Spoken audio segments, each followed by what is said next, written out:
I'm here with Austin Thompson at the fourth annual Women of Influence in Leadership. This is the fourth year that you've done this. Tell us, what is the significance of this event to you?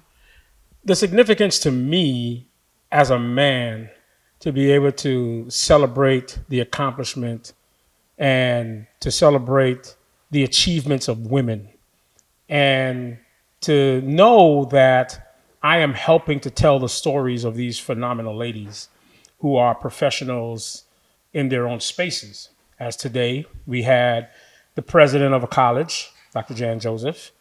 We had the Solicitor General of Gwinnett County, Lisa Marie Bristol.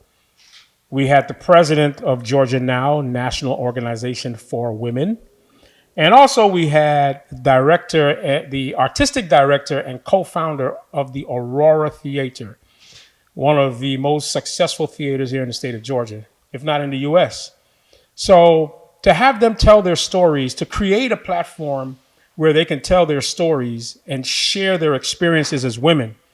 And, as we listen to them and how they chronicled their growth and their professional growth and how they ascended from starting out in their field to where they are now, you heard of many of the challenges they overcame of being a woman in a man's space and having the challenge of getting that equal recognition as a person, as a professional, not as a woman, but as a professional.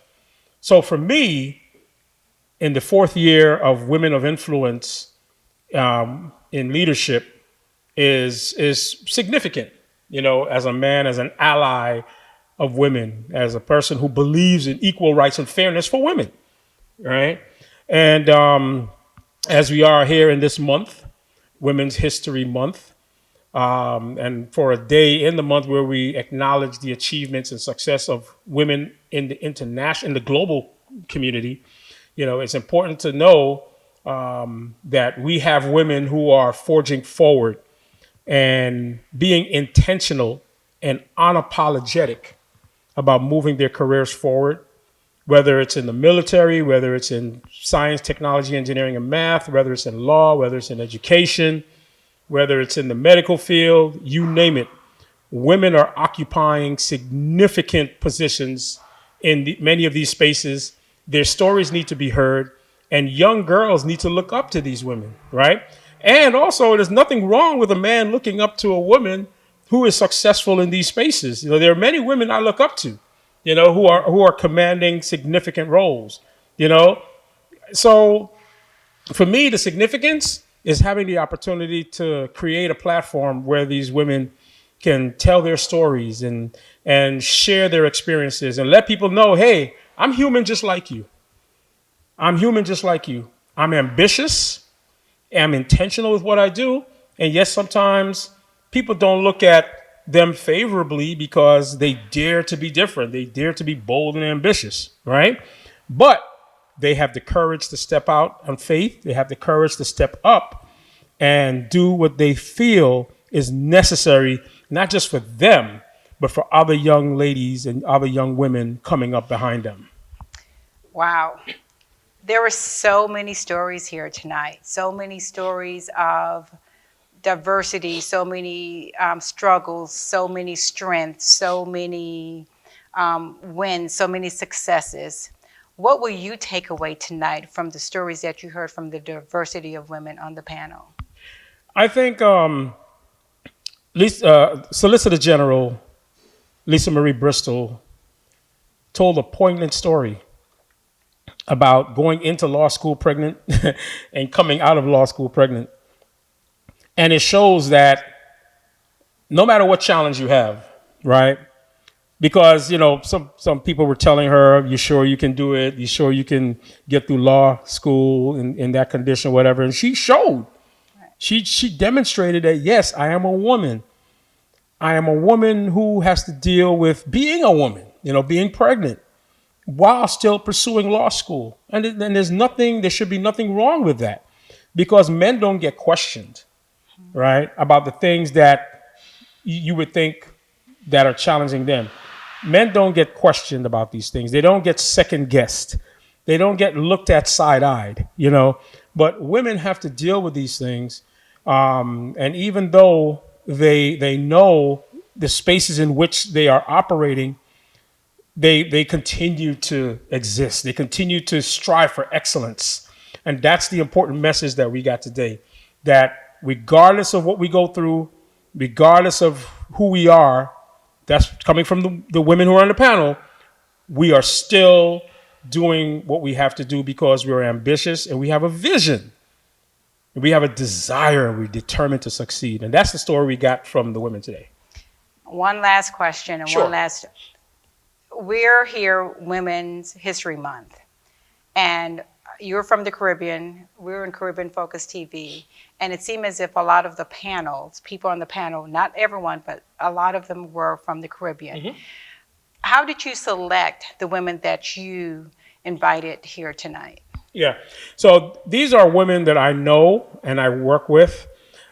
For instance, Dr. Jan Joseph, there's a lot that I have done with Georgia Gwinnett College. I know her story, I know her background, and I know the challenges she had taking Georgia Gwinnett College through the pandemic, right? And making sure that staff members were not laid off, students did not, get discouraged, whatever. But there was a lot that was going on at that time, and she held strong and she held that college together. Lisa Marie Bristol, I knew her before she ran for office, right? Like I said, we spent 2 hours at Panera Bread on 124, breaking the ice, getting to know one another. Ann Carol Pence, she is the director and co-founder at the Aurora Theater. I do a lot at the Aurora Theater, and I go to some of the shows that they have there, right? Triana Arnold James, who is the president of the National Organization for Women here in Georgia Now, she is the only one of the 4 that I didn't know, right? So what I did was, since this is Women's History Month, and since we're talking about justice and equality for women, we're talking about the women's suffrage movement and going from women's suffrage to the accomplishments that women have had today, I needed someone who represented that. And that was Triana Arnold James. And I thank her for being here. And she's an Army veteran, and we support our troops. We support those who have fought and represented this country, right? And Marissa Williams, who is the moderator tonight. Marissa and I go way back. So these except for Triana James, these are women that I've known for a long time. Mm-hmm. Last year, same thing.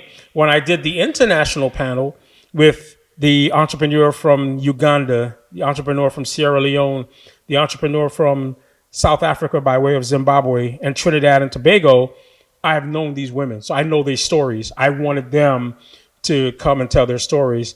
Next year, there will be a combination of women I've known and I've worked with, and then some that I really don't know, but I will study their stories. I'll do my research and make sure I get them to come on the panel. But they're all influential and phenomenal in their own way.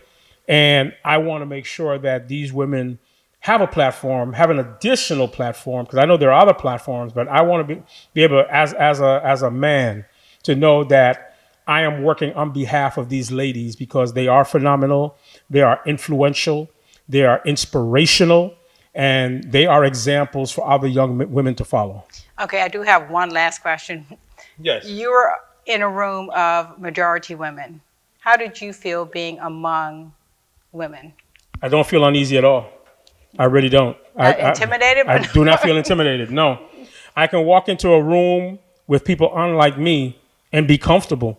And I guess, I don't know, I look at it as, okay, something to learn, something new, right? But not intimidated at all. Like I said, I grew up in a family full of strong women, Guyanese, South American. I have women in my family, married into my family, who are from Trinidad and Tobago. I'm Guyanese, right? Our family is Guyanese, from Guyana. Trinidad, from Jamaica, from Haiti, from Barbados, from Grenada, St. Lucia, so I come up from a very strong South American Caribbean family. Mm-hmm. So I guess the groundings were set then. I wasn't intimidated then, and I'm not intimidated now. And that is from our Austin Thompson. Thank you for a great evening today. Thank you. Thank you so much for coming out.